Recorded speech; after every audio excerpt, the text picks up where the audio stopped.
One of the nation's top doctors has declared Australia is on the cusp of defeating coronavirus. But federal opposition leader Anthony Albanese has told Sky News it's too early to ease restrictions.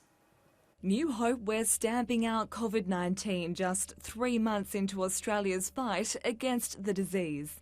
At the moment, we're probably on the cusp of that. The nation confirmed its first case in January. Since then, we've recorded more than 6,000, but the spread of the outbreak has been losing steam. Ideally, where you want to be is below 1, so less than one other person being infected after a person themselves have the infection. And once you get to that point, the virus dies out. But with a great achievement comes a great challenge. A second wave of infections in winter could put vulnerable people at risk.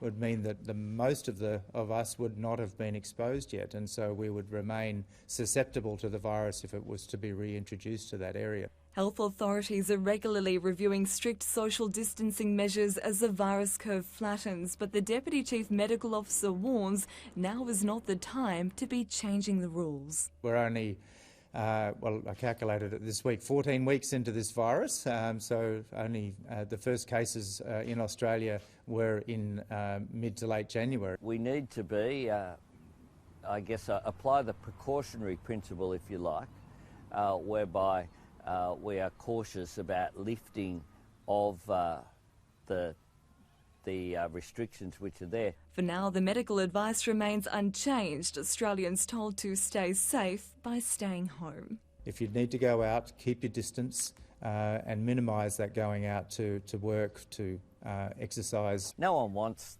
this to have happened. No one wants this disease to have happened. But we have to deal with it. We have to deal with it together. And all of us have a responsibility to our fellow Australians to do the right thing. Rochelle Murdoch, Sky News.